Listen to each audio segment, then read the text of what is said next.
আজকে আমরা এমন একটা বিষয় নিয়ে কথা বলবো যেটা শুধু ইতিহাস নয়, ভারতীয় জ্ঞান পরম্পরা।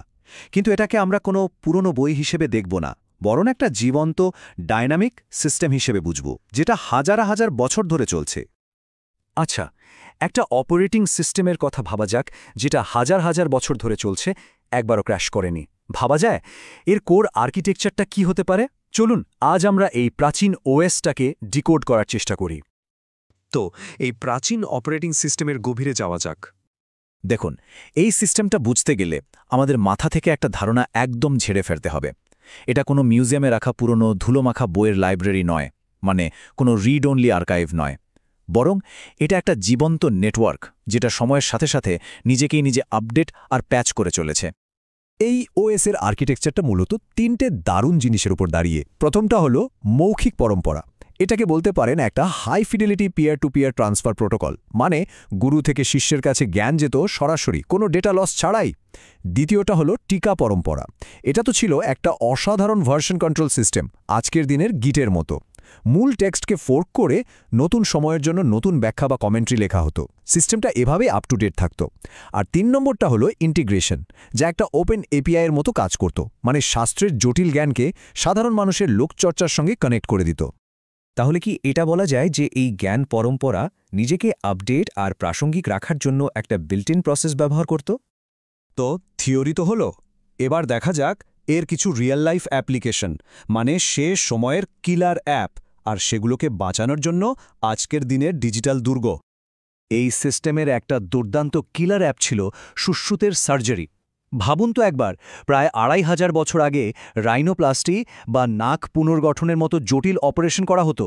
এটা শুধু কোনো পুঁথিগত বিদ্যা ছিল না, এটা ছিল একেবারে জীবন বদলে দেওয়ার মতো একটা প্রযুক্তি।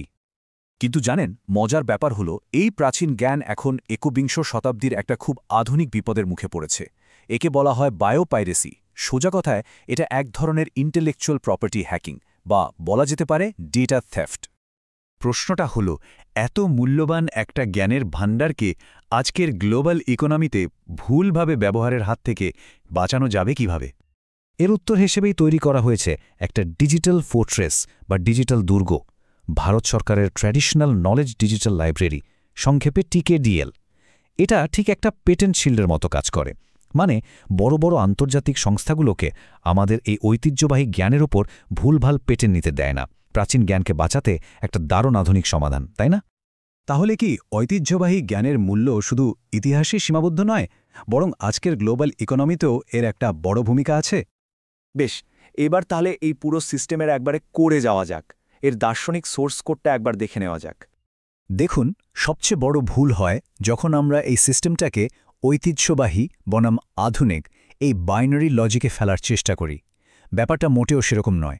এর আসল শক্তিটা লুকিয়ে আছে এর সোর্স কোডের মধ্যেই, এর ডায়নামিজম আর মাল্টিপ্লিসিটির মধ্যে। এর কোর কোডটা মূলত ৩টে প্রিন্সিপালের উপর তৈরি। প্রথমটা হলো অনেকতা, মানে মাল্টিপ্লিসিটি। এই সিস্টেম মানত যে সত্যিটা অনেক রকম হতে পারে, তাই সব রকম দৃষ্টিভঙ্গিকেই জায়গা দেওয়া হতো। দ্বিতীয়টা হলো তর্ক।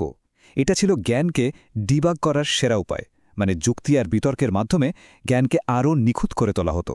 আর ৩ নম্বরটা ছিল একটা অসাধারণ ওপেননেস, মানে নতুন কোনো আইডিয়া বা বাইরের জ্ঞানকে ফায়ারওয়াল দিয়ে আটকে রাখা হতো না, বরং স্বাগত জানানো হতো। এই ওপেননেসের একটা দারুণ উদাহরণ পাওয়া যায় দার্শনিক ভর্তৃহরির একটা কথায়। ভাবুন, বহু শতাব্দী আগে তিনি বলেছিলেন, অন্যান্য ঐতিহ্যের সঙ্গে আলোচনা করেই মন তীক্ষ্ণ হয়। সে আর কি বা জানে যে শুধু নিজের ঐতিহ্যটুকুই জানে? কি অসাধারণ একটা কথা, তাই না? এর থেকে কি এটাই বোঝা যায় যে একটা জ্ঞান ব্যবস্থার আসল শক্তি তার বিশুদ্ধতা বা আইসোলেশনে নয়, বরং মানিয়ে নেওয়ার আর নতুনকে গ্রহণ করার ক্ষমতার মধ্যেই থাকে?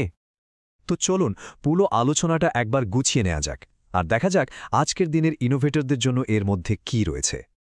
তাহলে আমরা কি দেখলাম? আমরা দেখলাম যে ভারতীয় জ্ঞান পরম্পরা কোনো মিউজিয়ামে রাখা জিনিস নয়। এটা একটা সফিস্টিকেটেড অপারেটিং সিস্টেম, যার ডিজাইন প্রিন্সিপালগুলো, যেমন peer to peer transfer, version কন্ট্রোলের জন্য ডিবেট, বা শাস্ত্র আর লোকজ্ঞানের মধ্যে ওপেন এপিআই, আজকের দিনেও অবিশ্বাস্যভাবে আধুনিক। আর আজকের কম্পিউটার সায়েন্সের স্টুডেন্টদের জন্য এটা কিন্তু শুধু ইতিহাস নয়, এটা আসলে রিজিলিয়েন্ট, ডিসেন্ট্রালাইজড আর অ্যাডাপ্টেবল সিস্টেম তৈরির একটা দারুণ কেস স্টাডি। মানে ঠিক যে চ্যালেঞ্জগুলো আজকের টেক ওয়ার্ল্ড ফেস করছে, এই প্রাচীন আর্কিটেকচার থেকে শেখা নীতিগুলো কিন্তু ভবিষ্যতের টেকনোলজি ইকোসিস্টেমকে আরও মজবুত আর টেকসই করতে দারুণভাবে সাহায্য করতে পারে। তাহলে শেষ প্রশ্নটা এটাই, আগামী দিনে টেকনোলজি তৈরি করার জন্য আমরা কি অতীতের জ্ঞান থেকে শিখতে পারি?